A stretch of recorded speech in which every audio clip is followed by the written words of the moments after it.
Back in May of 2010, Walmart started a campaign to help fight hunger in America. And when you look at that, Walmart obligated and committed to spend $2 billion in cash and like-kind donations to help fight hunger in America. The one thing I learned today in spending time at MUSTMinistries is the need that they're meeting in the community.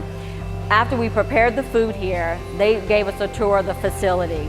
And I would tell you, for me as a mother, when I walked in the facility that housed the mothers and the children, when I walked in the room and saw those precious baby shoes on the floor, it made me think back as a mother, how would I feel that if I had to come or could not provide shelter or food for my children, and to know that MUSTMinistries is meeting that need for any mother in this area that cannot provide food, shelter, or clothing for their family.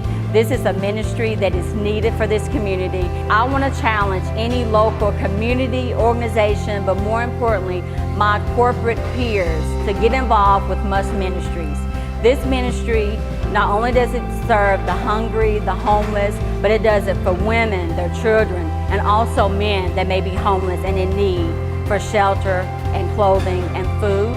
And I would tell you, it did not take a lot of effort to do our part in MUSTMinistries. We took 3 hours out of our busy days, and you can do that weekly, monthly, even quarterly. And of my 10 years with Walmart, this was one of my fulfilling days of working for Walmart, and I am proud to work for a company that will do their part to fight hunger in America. Hello, I'm Lee DeHines. I'm a partner at the law firm of Alston & Bird here in Atlanta.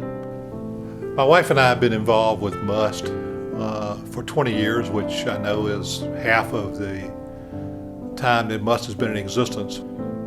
During the time I've been involved with MUST, my wife and I have been delivering meals roughly once a month, along with other team members from our parish. Feels like when we feed the hungry, clothe the naked, visit the imprisoned, we're doing what Christ has taught us to do. And all of those things are embraced in many ways by what MUST does. My wife and I became godparents of a child who was a resident at MUST with his mother. And we view our involvement with MUST as part of our lifelong journey of faith. I mentioned earlier that Christ calls us to serve others, and MUST provides us with the opportunity to do that. And so certainly we have to be concerned that we don't let the most vulnerable of our community, the most vulnerable of our neighbors, have their needs go unmet. Christ didn't call us not to try. As Mother Teresa said, she was asked one time, isn't it difficult for you to serve all the people that you encounter? And she said, God called me to be faithful, not successful. Hi, I'm Sarah, and I just want to share with you a little bit about my journey and how I ended up in Kennesaw, Georgia.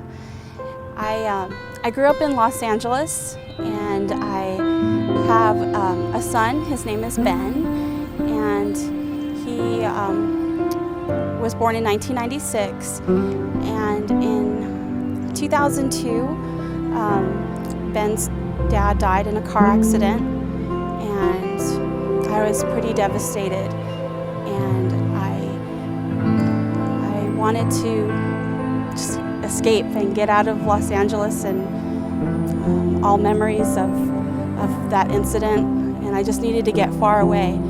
Well, the way I responded was I sold everything I owned, and I got 2 plane tickets and came out to Georgia. Plus, I always thought it would be nice to live in a Southern Living magazine, and so I just kind of had that little dream. But I'm just really excited about, going from homeless to homeowner in a year, and I couldn't have done that without the help that MUST gave us. They fed us when we were hungry, and they, clothed us when we didn't have anything to wear, and gave us shelter when we had nowhere else to go. And I am just truly grateful for everything that MUST has done for us.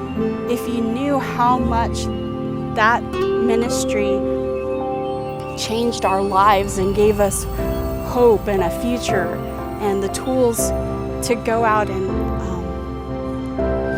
achieve. I can't say my dreams because I never dreamt I would be able to do that, but I feel like I am living in a Southern Living magazine now.